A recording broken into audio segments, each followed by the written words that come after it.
Divino amigo Jesus, mais uma vez nos encontramos aqui reunidos em seu nome. E tu nos disseste um dia que onde dois ou mais estivessem reunidos em seu nome, ali tu estarias.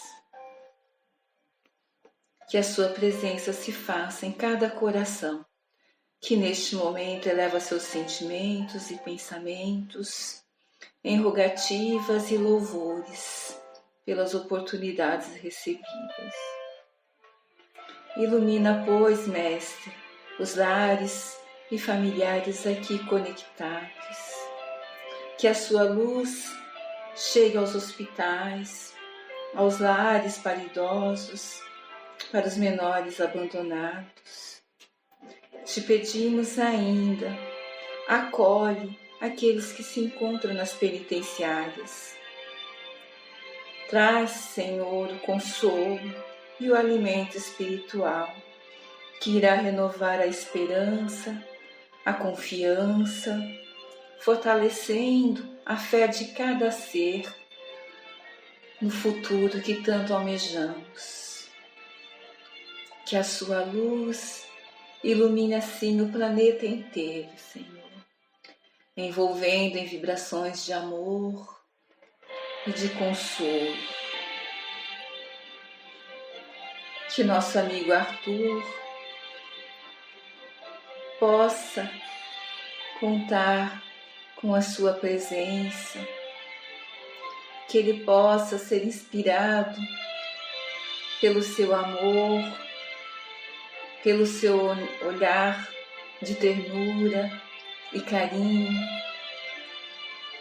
que os seus emissários de luz e benfeitores estejam ao lado dele, orientando-o e inspirando, que possamos acolher com gratidão as reflexões que nos serão ofertadas nesta noite, que possamos preencher os nossos corações de alegria e de gratidão. Assim, Mestre, sob a sua bênção, sob a sua proteção e com a sua permissão, iniciamos a palestra da noite. Sê conosco, hoje e sempre, que assim seja.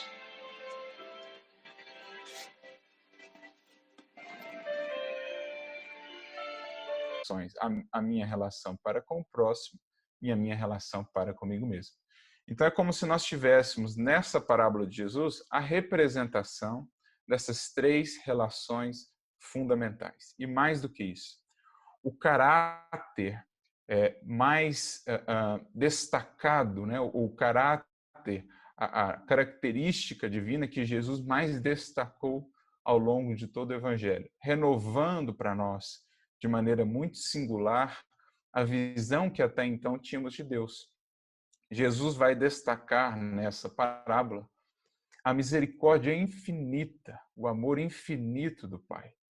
Então ele vai abrir esses horizontes novos, né, para a mentalidade humana, que vinha ali até então trazendo uma visão em relação a Deus mais pautada na dureza, mais pautada na justiça, que é também um dos aspectos de Deus, o da justiça, mas a gente levava isso muito a extremos, projetando muitas vezes características muito humanas no Criador, a ira, a raiva, a prepotência. Então, a gente havia desvirtuado um pouquinho a ideia da justiça, que é apresentada na primeira revelação, e Jesus então vem complementar essa nossa visão, esse entendimento de Deus, trazendo aquele ponto central. Ele vai nos falar de um pai, ele vai nos falar de uma relação de intimidade, não apenas uma relação de autoridade, de poder, mas sobretudo uma relação de afetividade, uma relação de amorosidade, de intimidade. Jesus chega a se referir algumas vezes no Evangelho a Deus como Abba, que seria o diminutivo em aramaico, em hebraico, de pai, ou seja, papai, ou paizinho, né? Justamente querendo denotar para nós essa intimidade que nos cabe ter para com Deus, ver em Deus também um amigo, né? Claro, a onipotência, o supremo poder ao qual nos cabe também submetermos em resignação, em obediência, em fidelidade, mas também aquele ser, né, esse ente que nos cabe aí amar, que nos cabe construir essa intimidade. Então, por isso, essa importância da parábola. Mas nós vamos dar um enfoque aqui muito específico. A parábola ela permite imensas, né, infinitas, várias abordagens, mas nós vamos dar um enfoque muito específico que vai dar o tom, né, da nossa reflexão e até mesmo o título que propusemos, que está ali, digamos, inserido no versículo 17. Como sabemos, essa parábola está no capítulo 15 do Evangelho de Lucas. Nós vamos dar um enfoque mais específico no versículo 17.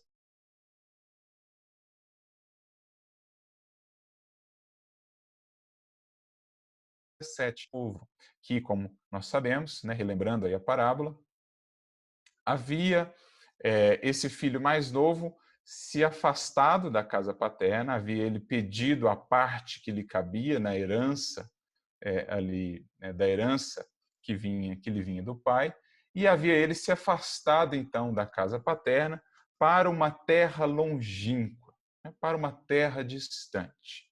E ali ele começa a passar por uma série de problemas, por uma série de dificuldades. Aquela terra, né, passa por uma fome, por um processo difícil ali de privação, e ele vai se vendo cada vez mais envolvido por essas circunstâncias, uma vez que já havia dissipado os bens que havia recebido, e vê-se então numa circunstância muito difícil ali, apacentando porcos. Então, essa descrição, essa figura que Jesus constrói na parábola, ela é muito simbólica, muito representativa naquele contexto. Ela quer justamente realçar a circunstância dificílima a que esse espírito, a que esse indivíduo chegou, né, ao ponto de apacentar porcos.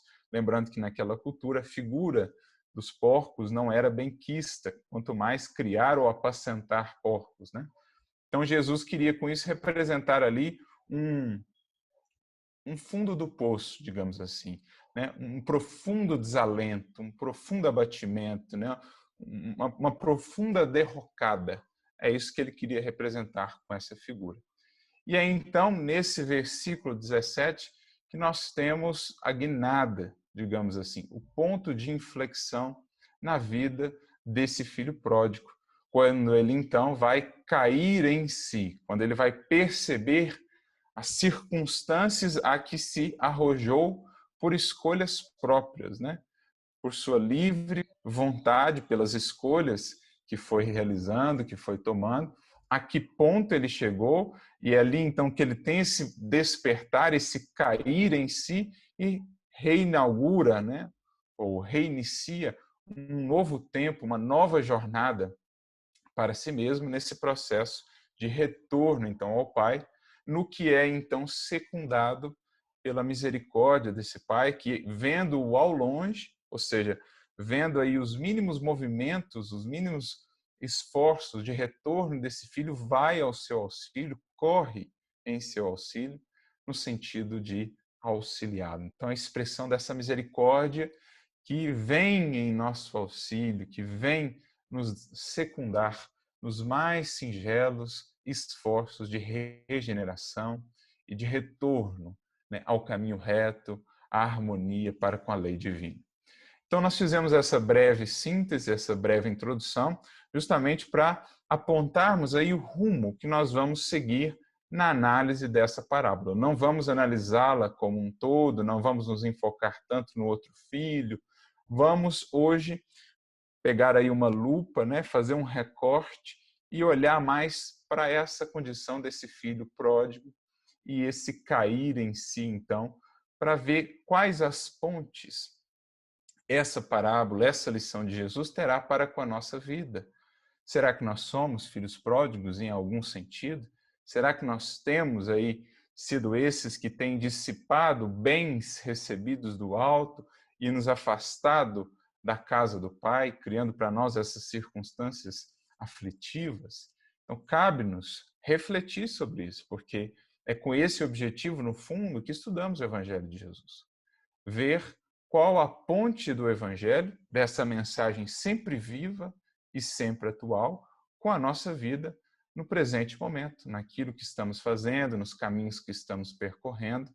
Essa é a grande finalidade educativa do Evangelho, ainda mais quando este é explicado para nós, né? Quando nós temos a nossa visão ampliada a partir da doutrina espírita, que nos vai permitir ir ainda mais fundo nessas lições, uma vez que nos reconhecemos de fato como espíritos imortais, com toda uma trajetória pretérita, né, de equívocos e de acertos, mas também com toda uma jornada futura em múltiplas e múltiplas existências, até alcançarmos, então, o reino, né, o estado, a condição de espíritos puros em perfeita comunhão com o nosso Pai, que representa, num certo sentido, aquele retorno ali do filho pródigo e aquela entrada na casa, né, na festa que o Pai dá, que é um símbolo dessa festa do reino, quando o espírito, então, após essa imensa jornada de retorno, de busca do Pai, é admitido nas realidades desse reino. Mas para isso, lembrando outra parábola de Jesus, precisa ele também tecer a túnica nupcial que o possibilite adentrar nesta festa. Então nós vamos iniciando aí pelo começo, buscando primeiramente entender quem é esse filho pródigo, né? O que essa posição ali admitida ou ali adotada por esse filho pródigo e qual a correlação dessa passagem, dessa lição com a nossa vida. Para vermos que aspectos desse filho, desse comportamento, muitas vezes ressoam, estão em nós. Porque, de um modo geral, na nossa leitura secular dessa parábola, nós temos um veso, nós temos um viés de associar esse filho pródigo a expressões assim mais declaradas de queda moral, né? Mais ostensivas de queda moral, de vício, de equívocos muito graves, mas não percebemos, às vezes, que essa prodigalidade ali do filho, ela é muito mais comum, muito mais corriqueira do que possamos imaginar. E justamente para nos explicar isso, nós recorremos aqui a uma primeira mensagem do benfeitor Emmanuel, que está no livro Pão Nosso, capítulo 24, cujo título é justamente Filhos Pródigos, e ele comenta esse versículo, Lucas 15, 17. E ele começa dizendo assim, que não devemos enxergar essa prodigalidade ou essa posição do filho pródigo apenas no que diz respeito à dissipação de bens materiais. Porque quando a gente lê a parábola, e se nos prendemos ali, né, numa leitura muito material, a gente vai achar que aquilo que ele dissipou ali dizia respeito apenas a bens materiais. Mas será que a herança divina, aquilo que recebemos do Pai, se limita apenas a recursos materiais? A recursos financeiros? É claro que este será um dos aspectos, né, do filho pródigo, da prodigalidade, nesse sentido. Mas nós poderemos ter outras e várias frentes que também vão expressar essa conduta do filho pródigo. Então, Emmanuel vai listando para nós alguns exemplos. Ele vai dizer, por exemplo, que um grande cientista que se utiliza aí dos seus recursos da inteligência, né, para alimentar em outras consciências, em outros corações, por exemplo, o niilismo, o ceticismo, a rebeldia diante das leis divinas, né, para obscurecer esse sentido maior da existência, ele é um perdulário dessa inteligência, porque não está colocando a serviço das questões mais transcendentes, mais nobres da vida. Não está colocando essa inteligência a serviço da construção coletiva, a serviço da construção do ser melhor, do ser renovado. Assim também o indivíduo, por exemplo, que utiliza-se da sua inteligência apenas para fins mesquinhos, apenas por interesses próprios, muitas vezes escusos, né? As grandes inteligências, por exemplo, que vão elaborar sistemas de corrupção, vão elaborar sistemas enfim, de prejuízo às coletividades, de levar vantagem sobre outras criaturas. Esses indivíduos são filhos pródigos da inteligência, que não deixa de ser uma herança divina que receberam. Claro, construíram isso ao longo dos séculos, mas o fizeram porque receberam as circunstâncias propícias que o alto, que o Pai lhes proporcionou. Não fosse isso, não teriam construído esse patrimônio de inteligência, esse cabedal intelectual. Então não deixa de ser também uma herança divina que nessa posição, ou com essa postura, o espírito vai prodigalizando, né? Não no pior sentido da expressão aí, né? Como o filho pródigo, ele vai se tornando esse perdulário, porque vai dissipando esses bens que deveriam estar servindo ao enriquecimento coletivo, ao bem comum, ele aplica aquilo apenas por interesse pessoal. Nós nos lembramos até do Evangelho segundo o Espiritismo, lá no capítulo 7, por exemplo, lá no item 13, quando os espíritos tratam ali, né, da missão do homem inteligente na Terra. E eles trazem uma comparação interessante. Eles dizem que aquele indivíduo que tem já um cabedal de inteligência, uma capacidade intelectiva, mas que utiliza-se disso contra a lei divina, né, para alimentar nos outros esse obscurecimento da lei divina, esse ceticismo, esse niilismo, esse voltar-se contra Deus, esse espírito ele atua, né? Ele opera ali como, por exemplo, é o exemplo que eles nos trazem, né? Um jardineiro a quem fosse dada uma enxada pelo patrão ali, né? Por aquele que lhe deu a oportunidade do trabalho, e ele então pega essa enxada e volta esse instrumento contra aquele mesmo que lhe deu a oportunidade do trabalho. Então, eles apresentam essa missão do homem inteligente na Terra com essa força, esses bens que devem estar a serviço desse enriquecimento da glória da vida, né, da grandeza divina. E quando o espírito utiliza-se dessa inteligência em oposição a isso, ele está sendo, então, um filho pródigo, né? Ele está fugindo a essa sua missão. Voltando ao texto de Emmanuel, no capítulo 24 do Pão Nosso, ele segue dizendo, por exemplo, que o artista, aquele que já recebeu aí, né, que já desenvolveu os bens da sensibilidade, da percepção mais sutil, mais depurada, quando ele aplica essa sua sensibilidade, não para a arte nobre, para a arte que edifica, que eleva, como diz André Luiz, né, o belo gerando bem. Pelo contrário, quando ele aplica essa arte e essa sensibilidade para alimentar vícios, paixões, a escravidão, né, a materialidade, ele está atuando aí como um filho pródigo. Então, Emmanuel vai nos trazendo esses exemplos, mostrando que essa prodigalidade, ela vai muito além do que simplesmente o dissipar os bens materiais. Em determinado momento ele diz, em toda parte vemos os dissipadores de bens, de saber, de tempo, de saúde, de oportunidades. Então veja só, tempo, desperdiçar o tempo na preguiça, por exemplo, na inércia, na inação, não que não devamos ter momentos de descanso, de repouso, dentro do justo equilíbrio, claro, mas desperdiçar o tempo, como diz Jesus no livro Jesus no Lar, né, o talismã divino, capítulo 22, se não estou enganado, é também uma postura de prodigalidade, filho pródigo. Desperdiçar saúde física, consumindo-a, por exemplo, nos excessos da alimentação, na ingestão de substâncias que prejudicam o nosso corpo. Isso também é uma postura de prodigalidade, de desperdiçar bens divinos que nos foram dados para o enriquecimento da vida, como na parábola dos talentos. Então, desperdiçar saber, desperdiçar oportunidades, tudo isso são formas que esse filho pródigo aí pode revestir, ou pode estar revestido.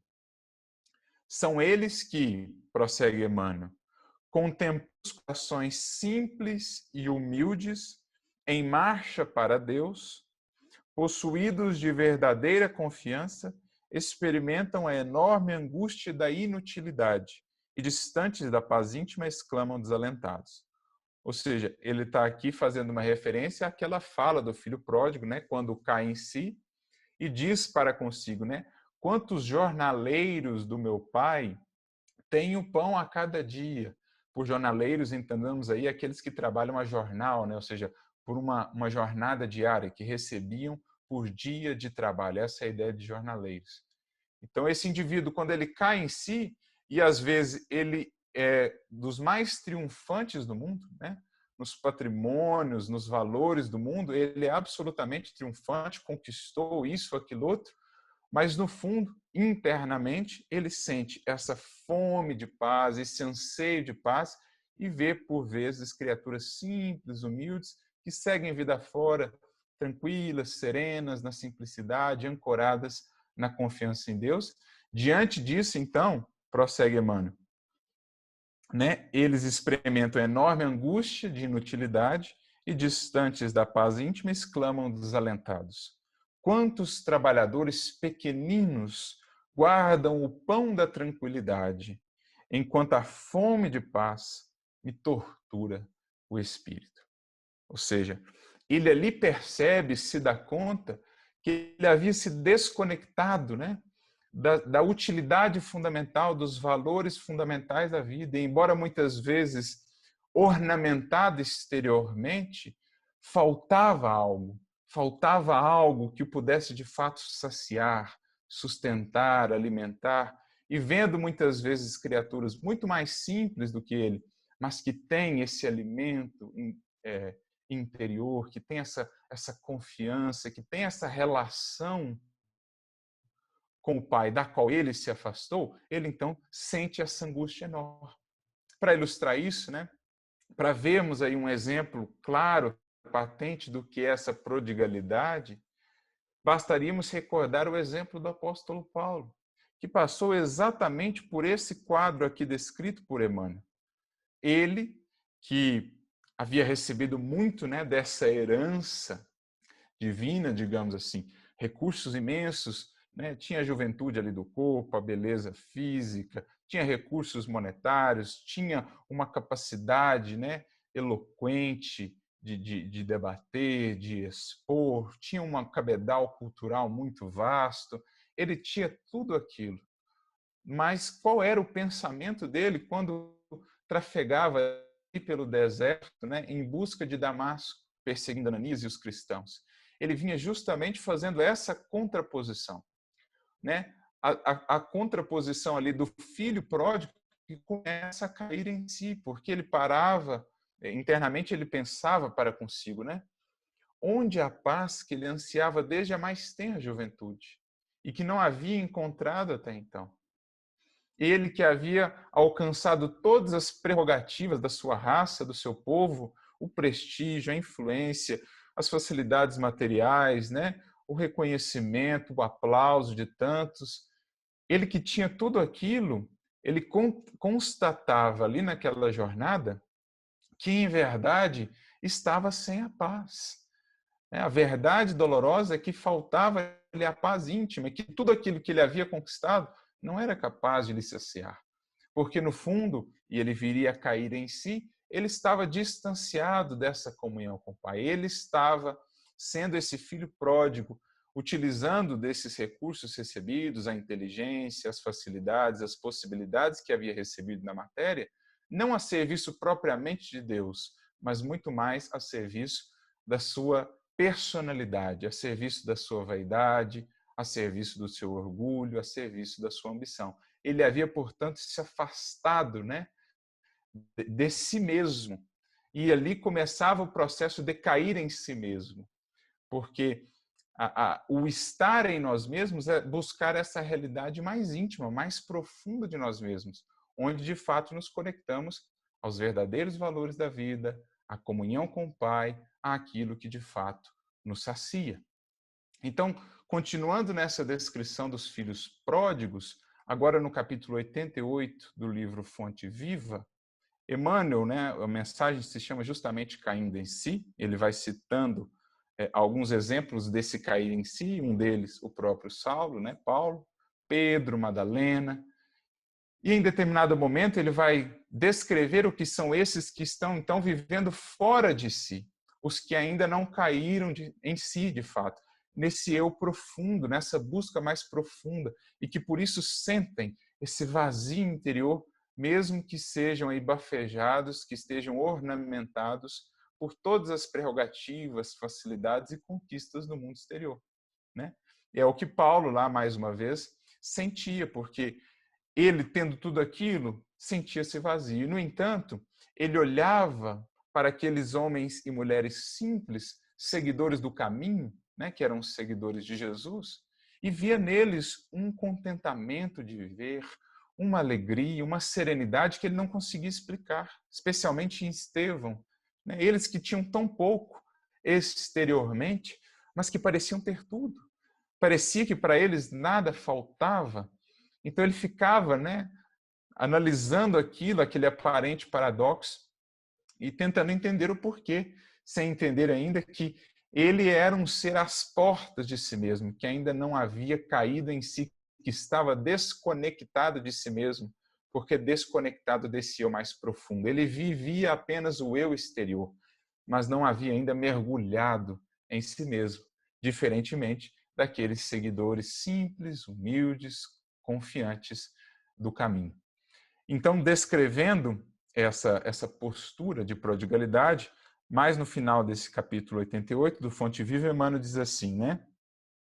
Reinam entre eles a perturbação e a dúvida, porque vivem mergulhados nas interpretações puramente verbalistas da revelação celeste.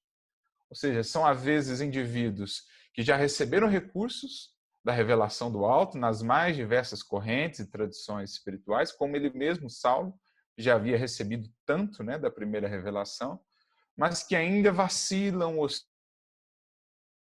oscilam muitas vezes, buscam caminhos equivocados, tortuosos, porque ainda há muita projeção deles próprios naquela experiência, né? Se prendem muito ainda à capa da experiência, à superfície da experiência espiritual, sem ainda profundidade. É como lá no caso da parábola do semeador, o segundo tipo de solo, aquele solo em pedregulhos, né? Que ele ainda não tem profundidade. Então, a sementinha ela não consegue criar raízes mais profundas. Então, o indivíduo fica na superficialidade da experiência espiritual, ou simplesmente na superficialidade da experiência material mesmo, né? Ele é um espiritualista materialista. Embora tendo recebido os recursos espirituais para já começar a transcender, ele vive mais como se fosse um corpo mesmo. Para pensar em espiritualidade só lá mais adiante, talvez na hora de desencarnar. Ele não entende essa vivência desde já, arraigando, né, essas raízes mais profundas de espiritualidade na vida, na matéria mesmo, espiritualizando a matéria e não materializando o espírito. Então ele prossegue dizendo, né? Vivem mergulhados nas interpretações puramente verbalistas da revelação celeste, em gozos fantasistas, em mentiras da hora carnal, ou, olha que bonito isso, né? Imantados à casca da vida, a que se prendem desavisados. Então, o filho pródigo, e aí a gente vai começando a entender melhor o caindo em si, é alguém que vive fora de si, porque fora do seu eu profundo, ele vive só na casca exterior da vida. Ele vive para alimentar, ornamentar, embelezar, por enquanto, apenas o seu eu exterior, sem pouco ou nenhum mergulho em busca do eu mais profundo, né? Ele vive como alguém que está às portas de si mesmo, mas que ainda não adentrou. Então, Saulo ali no deserto era ainda alguém às portas de si mesmo. Algo que ele haveria então de modificar nos longos anos de luta, de labor, depois, adentrando esse mundo, esse país de si mesmo, como vai dizer Emmanuel numa outra mensagem, né? Para consolidar ali então as bases mais profundas do Evangelho. Aliás, foi essa definição que ele ouviu um pouco depois da conversão de Gamaliel, o seu professor, o seu mestre, que disse para ele assim, que adaptarmos-nos ao Evangelho é descobrirmos um novo país cuja grandeza se perde no infinito da alma. Então, enquanto não começamos, de fato, a nos adaptar ao Evangelho, renovando sentimentos, renovando valores, é como se vivêssemos fora de nós, numa terra longínqua. Daí o símbolo, né, bonito da parábola, numa terra longínqua, é quando nos desconectamos dos propósitos mais essenciais da vida, do que nós somos espíritos, e passamos a viver apenas para o eu transitório, para o ego, para a personalidade, para a casca da vida, como Emmanuel diz aqui de maneira muito feliz. E isso não nos satisfaz. Isso não nos preenche, porque é como uma árvore sem raiz, né? Falta ali aquela raiz fundamental que nos possa trazer a seiva. É como se, por exemplo, eu gosto de um exemplo que eu vi certa feita numa pregação de um pastor, inclusive, e ele falava desse processo de afastamento de Deus, né? De desconexão com o divino, que a criatura faz afastando-se dessa lei divina, que ele nunca dura para sempre, né? Que não é possível que ele dure para sempre, porque essa natureza divina está em nós. E esse afastamento é como, por exemplo, pensemos no ventilador que está ali girando quando ele está ligado, né? Quando o interruptor está ligado. Quando você desliga o interruptor, ele prossegue girando por um tempo, né? Aquela energia residual, mas chega sempre um momento em que ele trava, em que falta recursos e ele para de mexer. Assim é com o espírito. Né? Por mais pródigo que ele seja, por mais que tenha se afastado e por mais tempo que lá tenha ficado, nessa terra longínqua, longe de si mesmo, chega sempre um momento que ele se exaure, ele acabam as energias e então ele precisa retornar. Ele cai em si, ele reconhece a necessidade de buscar novamente essas raízes. Aqui nos lembramos de Gregório, né, do livro Libertação. 4, 5 séculos nessa postura de filho pródigo, altamente inteligente, mas usando essa inteligência para as sombras, para as trevas, seguido e acompanhado pela sua mãe, Matilde, do mundo espiritual. Chega o momento, e esse é o início da obra, que ela diz, ele está começando a se entediar do mal, ou seja, ali ele estava começando a cair em si, a perceber que não dava para manter, seguir sempre desconectado dessa fonte, distante desse país de nós mesmos que precisamos conhecer, desbravar. E isso será o Evangelho.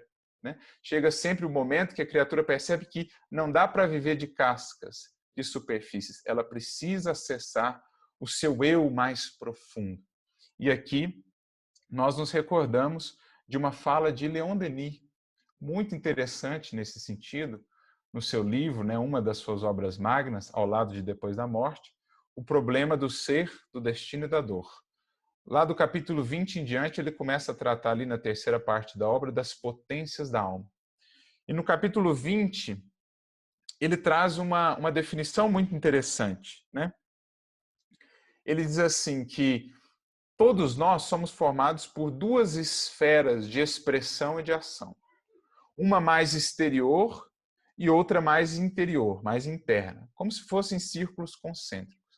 Essa mais exterior, ela é a representação aí do nosso eu transitório, da nossa personalidade, né? Com as suas fraquezas, com as suas paixões, com a sua mutabilidade, com a sua transitoriedade. Enquanto essa domina, a vida do indivíduo é sempre marcada pelas angústias, pelas aflições, por essa fome existencial. É uma fome de paz, uma fome de equilíbrio. Por quê? Ela está vivendo fora de si mesma, desconectada de si mesma. Aliás, às vezes ela está vivendo absolutamente escravizada ao seu ego, né? Ao seu eu, mas longe daquilo que ela é de fato, espírito imortal, um eu divino. Ela pode estar vivendo exclusivamente para si mesma no sentido do egoísmo, do exclusivismo, né? Da indiferença para com os outros, mas ela está vivendo, no fundo, fora de si. Né? O viver o egoísmo é um viver fora de si, porque é um viver na casca, é um viver nessa segunda esfera mais exterior de expressão.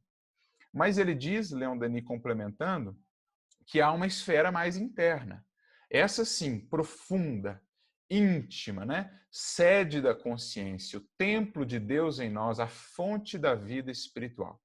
E somente quando nós acessamos essa esfera mais profunda e a fazemos se sobrepor à outra, é então que o espírito se afirma em sua beleza, em sua grandeza, é então que ele expressa as suas potências, quando ele se conecta com, de fato, o que ele é, não aquilo que ele está. Né? Porque o egoísmo é uma expressão de transitoriedade, é o que nós estamos. Agora, o ser é uma expressão de profundidade, é o que de fato eu sou. Então, esse cair em si é um mergulho mais profundo, mobilizado aí a que somos levados pelas circunstâncias da vida para acessarmos esse eu mais profundo, esquecido. E quando está esquecido, que nos leva, então, a essa condição de fome interior, de algo faltando, de insuficiência, que é o que nós vimos em Saulo, né? Tendo tudo da casca exterior, dessa esfera mais exterior, lhe faltava a conexão com essa esfera interior. Né? No capítulo seguinte, o capítulo 21, do problema do ser, destino da dor, Leon Denis vai prosseguir dizendo, né, acerca dessa desconexão, que é a fome que está ali representada na parábola, né?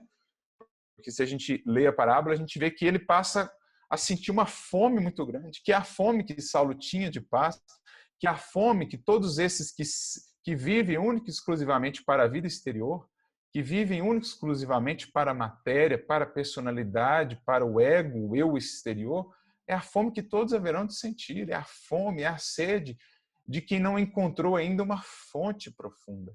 É a sede que está representada na mulher samaritana, né?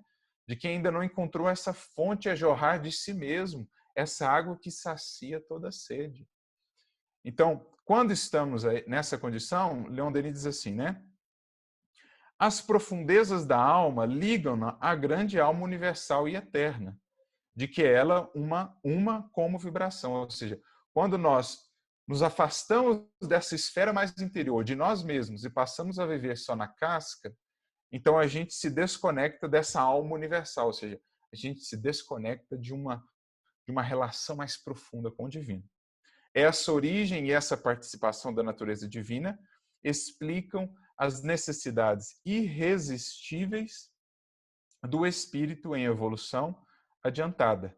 Necessidade de infinito, de justiça, de luz. Ou seja, essas necessidades se expressam em nós porque, no fundo, nós temos essa partilha com o Pai, com o Espírito Divino. E quando não atendemos essas demandas, caímos nesse estado de fome, né?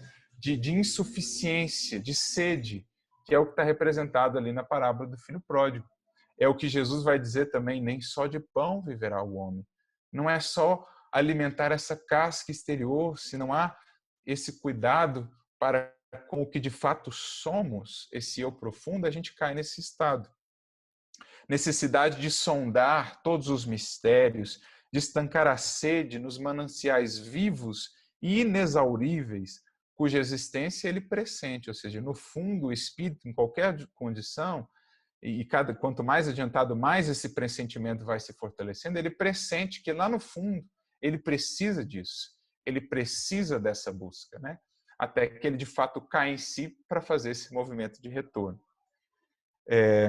Mas que não consegue descobrir no plano de suas vidas terrestres. Daí provém as nossas mais altas aspirações, o nosso desejo de saber, jamais satisfeito, o nosso sentimento do belo e do bem, daí os clarões repentinos que iluminam de tempos a tempos as trevas da existência e os pressentimentos, a previsão do futuro, relâmpagos fugitivos no abismo do tempo, que luzem às vezes para certas inteligências. Então a gente vai acessando, às vezes, rompantes, lampejos desse eu profundo, que é a nossa consciência, no fundo, nos dizendo, volta-te para ti mesmo, né? Não viva só para fora, não viva só do exterior das ilusões. Cai em ti mesmo, né? Sai das montarias ilusórias, né? Sai dessas... E ali a gente vê isso, né? Muito bem representado no símbolo da queda de Paulo, da montaria no deserto.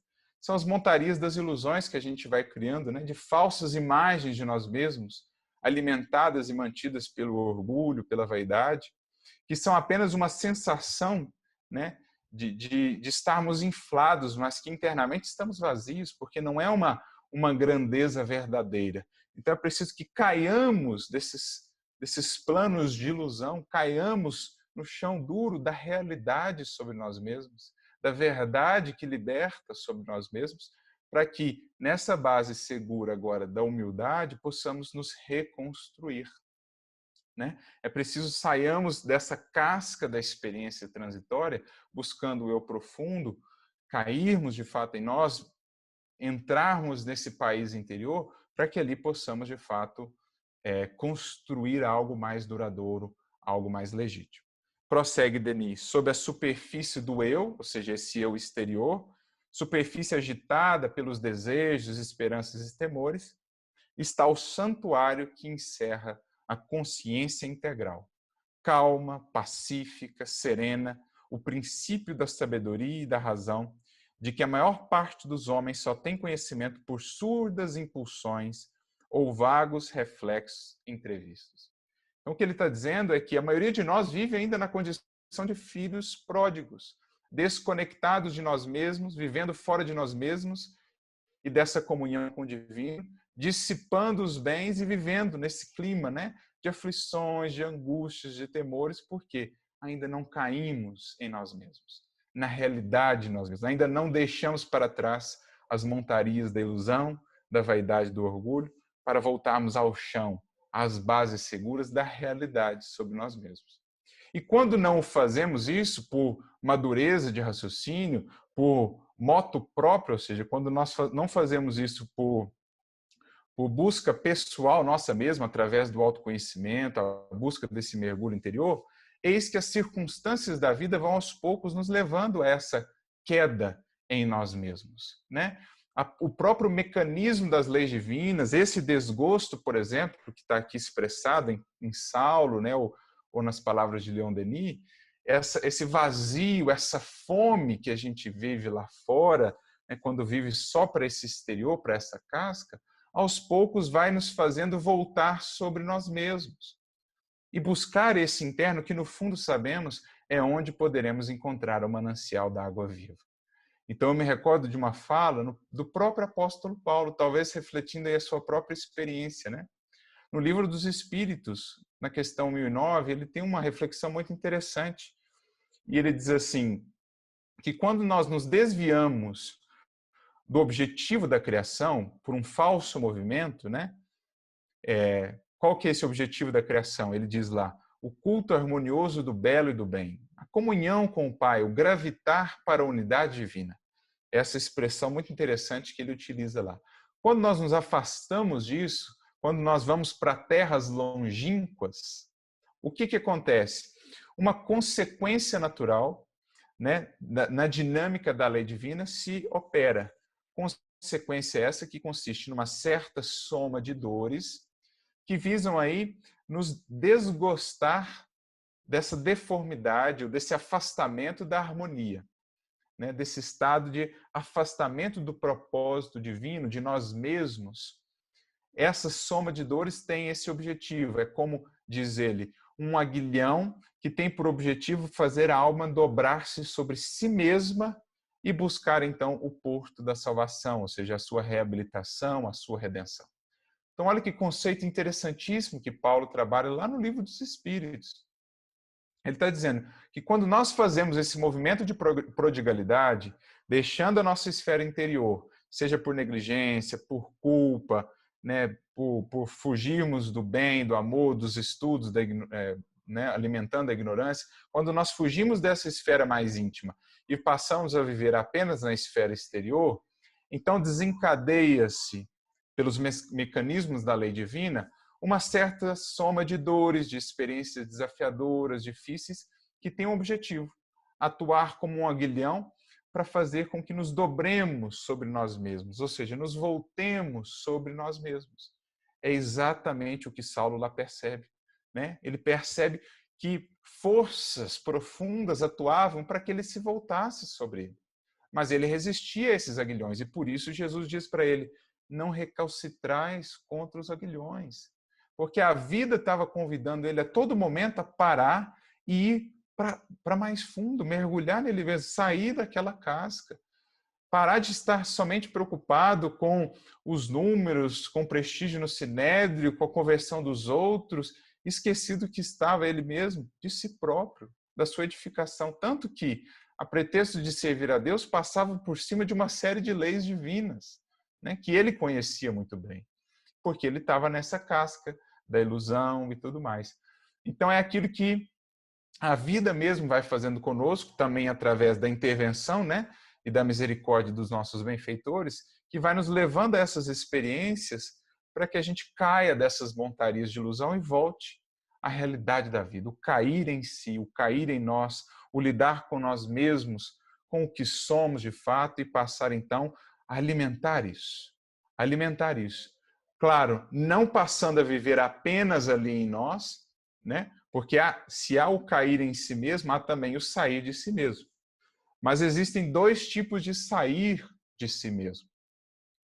Um que é benéfico, que é essencial, é necessário, e o outro que é o prejudicial.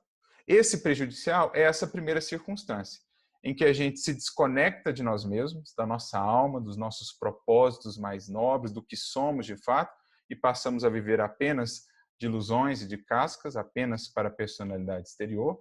Esse sair de si mesmo, esse viver fora de si mesmo é prejudicial e não deve ser mantido. Mas existe um outro sair de si mesmo que é absolutamente essencial, que é, uma vez tendo caído em mim mesmo, estabelecido essas bases profundas de conexão com o meu eu profundo, de busca do divino em mim, de autoconhecimento, de cultivo desse manancial interior do amor, eu preciso então sair de mim mesmo, mas aí de maneira consciente, de maneira coordenada, para servir, para amparar, né? Sair de mim mesmo para ser útil aos outros e poder retornar a mim mesmo ainda mais enriquecido, ainda mais sábio, ainda mais renovado em termos de virtudes e de valores. Emmanuel vai dizer isso numa mensagem, por exemplo, no livro Mãos Unidas, no capítulo 18. No último parágrafo, ele diz isso, né? Em vários outros textos, a gente vai ver essa expressão em Emmanuel, em Meimei, sai de ti mesmo. Então, lá nessa mensagem, ele diz assim, sai de ti mesmo, levando consigo as suas dores, em busca das dores maiores que nos cercam em todas as direções, a fim de minorá-las. E então regressarás a ti mesmo a cada dia, trazendo contigo uma nova partícula a mais de compreensão. Então, olha que bonita essa descrição de Emmanuel. Quando esse sair de mim mesmo ele é consciente, quando eu mantenho uma conexão com o eu mesmo lá, né, o profundo de mim mesmo, e saio de maneira consciente por amor, esse sair de mim mesmo, esse viver fora de mim mesmo, ele é útil, ele é essencial, é fundamental, porque é a expressão da caridade. Não o sair de mim mesmo, desconectando-me desse eu profundo e vivendo na casca da experiência material apenas. Esse não é válido, esse é prejudicial. Mas o outro, o sair de mim mesmo, quando eu tenho já esse cair em mim mesmo bem consolidado, esse é fundamental, que é, no fundo, o que o filho pródigo vai fazer, é, no fundo, o que Jesus vai orientar Paulo, né, na época ainda Saulo, a fazer. Quando diz para ele, né, levanta-te, Saulo, e entra na cidade. Ou seja, agora que você voltou a esse eu mais profundo e começa a estabelecer bases aí, agora vai à luta. Sai de ti mesmo, ou seja, sai de quaisquer exclusivismo, de qualquer egoísmo e vai ao serviço, vai à cidade, vai à dinâmica, ou seja, volta para a tua vida, para a tua família, para o teu trabalho, para o trabalho no centro espírita, mas volta renovado, sem perder essa conexão com você mesmo, no fundo, o que eres e o que veio fazer, o que deve se realizar, mas saindo de ti mesmo para servir, para criar, voltando ao final de cada dia mais enriquecido, transformado, renovado, para enriquecer, né, sublimar, iluminar ainda mais esse eu mesmo, né, que é o movimento do filho. Uma vez que ele cai em si, estabelece essas bases, logo reconhece, é preciso levantar-se e fazer o movimento agora de caminhada, de esforço, de trabalho, de iluminação, para ir aprofundando essa comunhão com o divino, expressando esse trabalho também na jornada, amparando os outros, né, amparando aqueles que encontramos no caminho. É essa a ideia, né? Lembrando a bonita palavra de Jesus, a bonita frase de Jesus para Zebedeu, no capítulo 4 do livro Boa Nova, levanta-te, Zebedeu, quando ele estava emocionado, né, aos pés de Jesus, levanta-te, Zebedeu, porque os filhos de Deus devem viver de pé para o bom combate. Então, esse filho pródigo, quando ele cai em si, quando ele busca essas bases da humildade, da verdade sobre si mesmo, o que ele é e não as ilusões, os castelos já ruíram, os castelos de ilusão. Quando ele busca essa base sólida, ele logo reconhece, é preciso se erguer, é preciso se levantar, erguer a vontade, erguer o ideal, buscar a vida e o trabalho, para então consolidar de fato essa comunhão com o divino. É o que o filho pródigo vai entendendo. Aproveitar agora os bens que nos chegarão, os recursos que nos virão do alto, para colocar isso em movimento, né?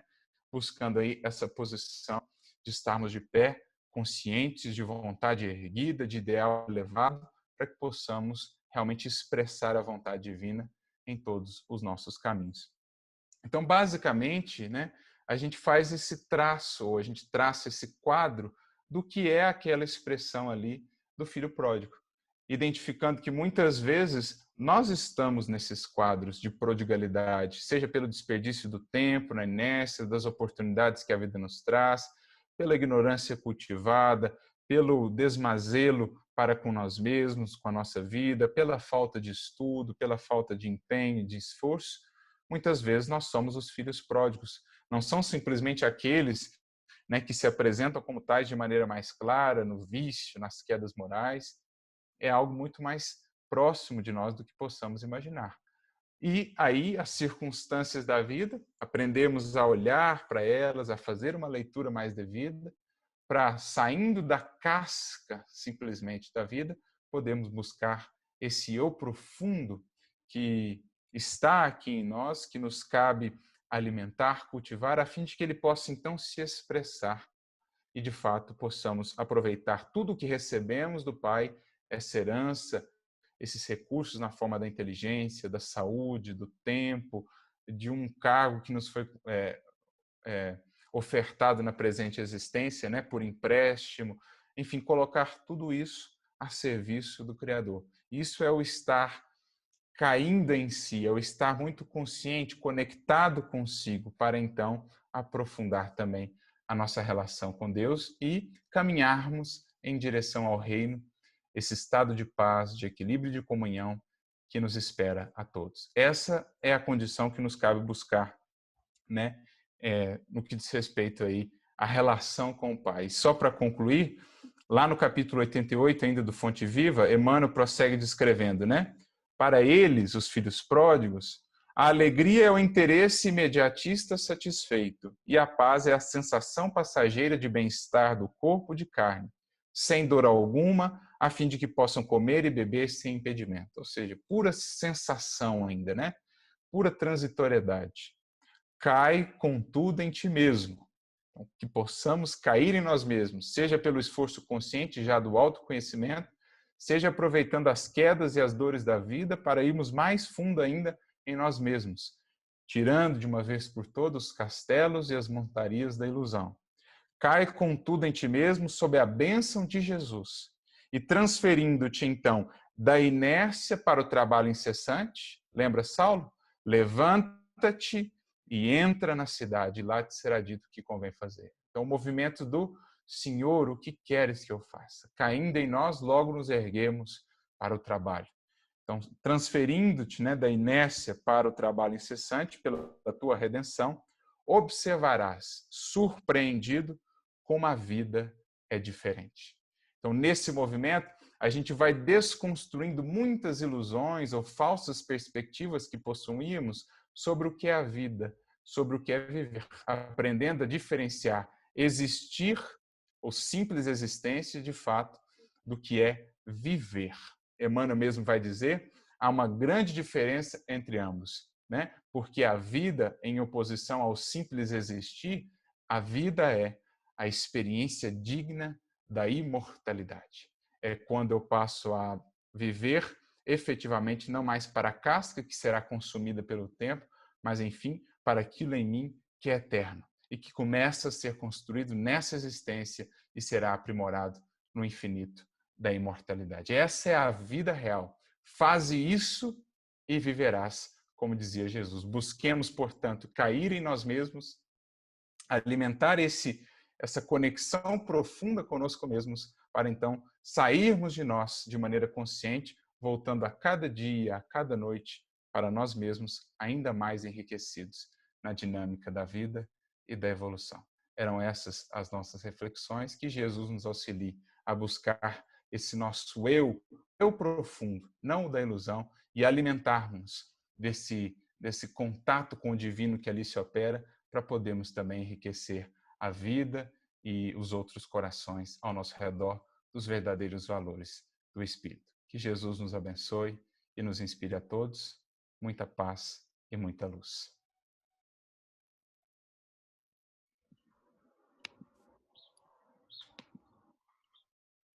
Acho que está todo mundo refletindo aí. Lindas palavras, Arthur. Nossa, eu tô quietinha aqui. Eu vou passar o microfone para quem quiser falar, para quem quiser falar alguma coisa, fazer uma pergunta. Estou lendo aqui maravilhoso, muito obrigada. Quem quiser abrir microfone para poder falar alguma coisa, esteja à vontade.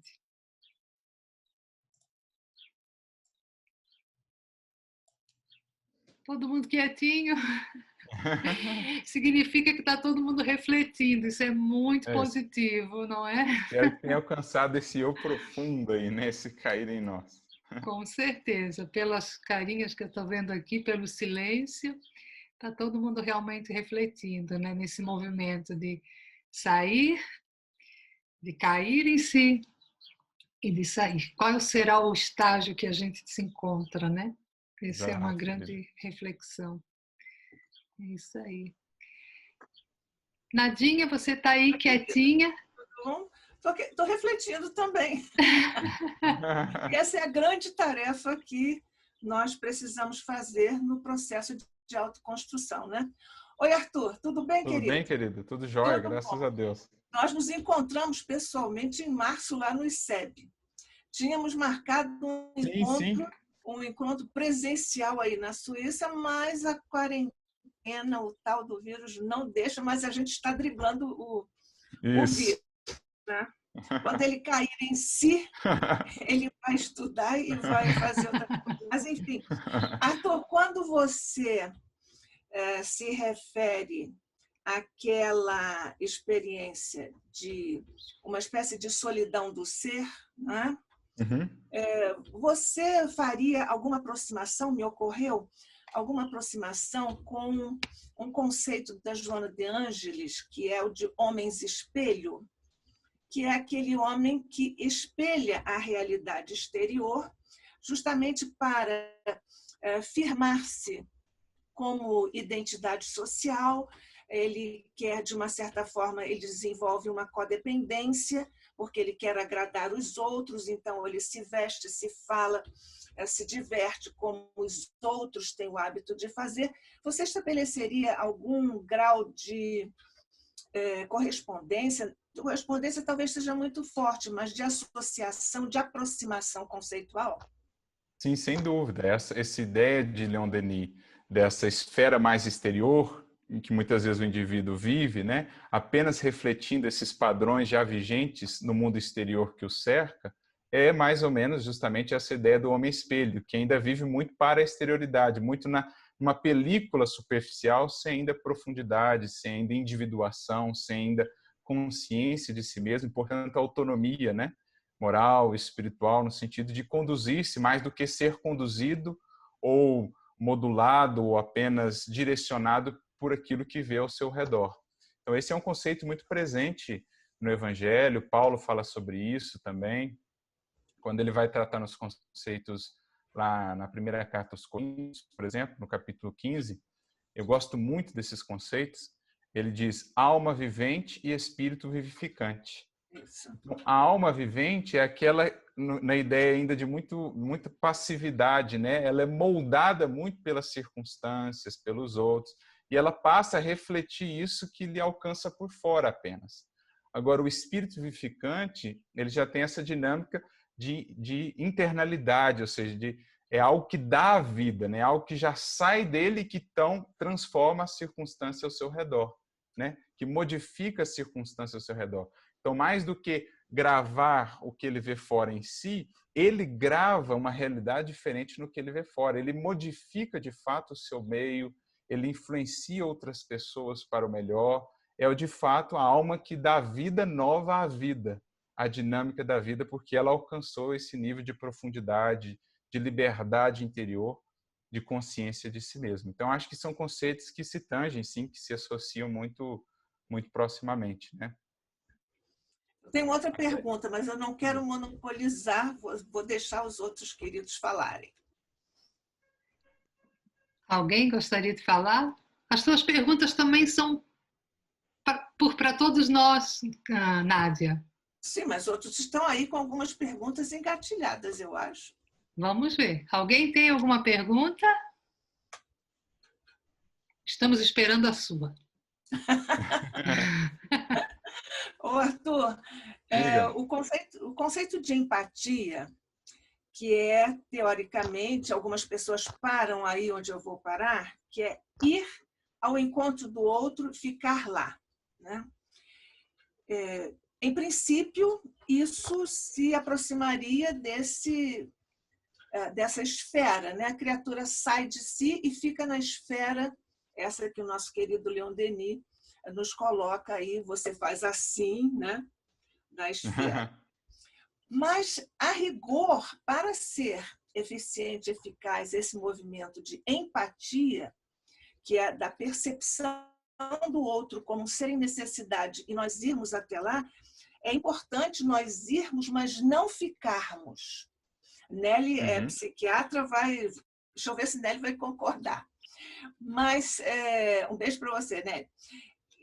Na verdade, se nós fizermos isso e nos colocarmos só no lugar do outro e ficarmos lá, nos encharcando do problema do outro, nós não vamos ter condições de distanciamento psicológico para ajudar o outro. Então, nós precisamos fazer um movimento de sim e não, se é que você me permite, ou então um movimento de sístole e diástole do coração. Ele vai, solta, vai e vem, porque nós devemos, no processo de empatia, irmos até o outro, identificarmos ali até onde nos seja possível a problemática em que nós possamos eventualmente agir em benefício do outro, mas não ficarmos lá. Precisamos voltar a nós, nessa nossa... Aí você fala assim, como deu o Leon Denis, numa esfera menor, mas mais essencial, mais densa, para nós buscarmos em nossos recursos os elementos para ajudarmos o outro e ficarmos nesse sístole diástole na relação eu-tu. Exatamente, querido. Isso é muito interessante e foi a ideia justamente que a gente quis transmitir do sair de si e do cair em si, um processo que deve acontecer, digamos, diariamente. Eu vou em auxílio, amparo, auxilio naquilo que me é possível, mas mantendo a conexão com o meu eu profundo para voltar a ela todos os dias, ali me alimentar, ali me robustecer, ali de fato nutrir o que eu sou, me preparar para voltar a cada dia, né, tanto quanto seja necessário, a esse outro para auxiliá-lo naquilo que me é possível. Então, a própria ideia da empatia, né, são palavras similares, todas elas vindo do grego, empatia, simpatia, a palavra pathos, né, que vem do grego, que significa emoção, significa sentimento, paixão, ela vai ter muitas traduções. E aí, as diferentes preposições. Sim, no sentido de similaridade, eu crio um vínculo de similaridade, proximidade, simpatia. Em, no sentido de a preposição em mesmo, estar lá, ou seja, empatia é visitar esse outro, onde ele está, no lugar que ele está, estabelecer um vínculo, mas justamente um vínculo que me permita voltar a mim mesmo e depois voltar a esse outro para auxiliar, ou seja, é como estabelecer uma via de mão dupla, em que eu vou até ele, o auxilio, mas volto até a mim mesmo, me nutro, me preparo, me fortaleço, aprendo, me renovo, para depois voltar até ele. Essa é a ideia da empatia, né? É como se eu fosse lá, estabelecesse lá um marco, um ponto e crio uma via entre esses dois pontos, eu e o outro. E aí eu posso trafegar nesse vínculo, indo e voltando, para que também eu não fique somente lá e muitas vezes desconecte de mim mesmo, perca essa base e me desestruture também no intuito de auxiliar um outro. Então, é importante fazer essa via de mão dupla que me permita trafegar, indo e voltando né, para me abastecer também e me fortalecer. Isso. É que o conceito de... Desculpe. É que Eu gostei muito. Vou terminar, meu Não, amor. não, tudo bem, É que o amor. conceito de empatia é, de um modo geral, assim, eu vou me colocar no lugar do outro. A gente não se coloca, a gente visita o lugar do outro e volta para dentro de nós mesmos, né?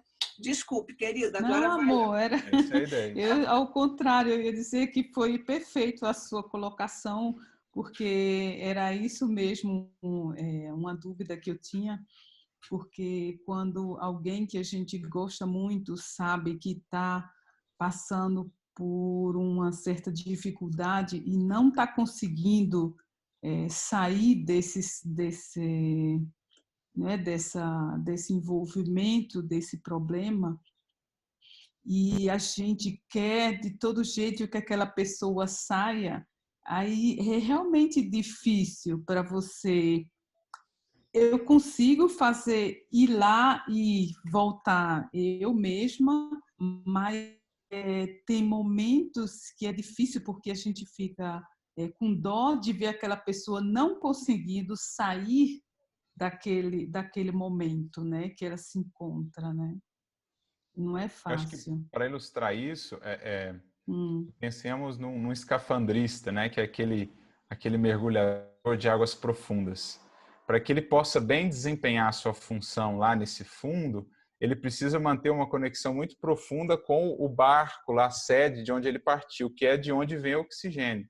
Isso. Então, daí a importância de fortalecermos muito profundamente esse vínculo com nós mesmos, esse mergulho, esse conhecimento de nós mesmos, porque é o oxigênio que nos dá recursos para ir lá auxiliar e conseguir voltar, né? Para não nos perdermos por lá, não nos afogarmos lá também nessa missão de auxílio. Então, construir um vínculo muito profundo, um duto ali de oxigênio, né? Muito propício, para que à distância de nós mesmos consigamos depois voltar para nos refazer e depois sair novamente e assim por diante. Obrigada, muito obrigada. Um beijo, Dilma. Beijo você também, minha linda. Não sei se tem mais tempo para alguém tem mais alguma pergunta, alguma coisa mais para refletir? Nós ainda temos tempo, né? Eu não sei o tempo do Arthur. Tranquilo. Eu não sei se alguém tem mais alguma pergunta. A gente poderia fazer a prece, porque as pessoas que queiram sair também ficam à vontade. Pode ser? Nossa prece e agradecimento. Nelly, você poderia fazer, por favor? Sim, com muito gosto. Ó Mestre Jesus, nós te agradecemos a oportunidade que acabamos de ter, motivo de reflexão para cada um de nós, onde quer que nos encontremos. É tão bom crescermos juntos, compreendermos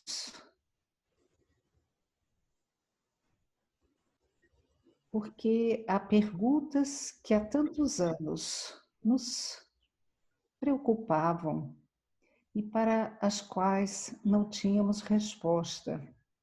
Tenho a certeza que alguns de nós aqui, nesta noite, encontrou a resposta segura que satisfaz.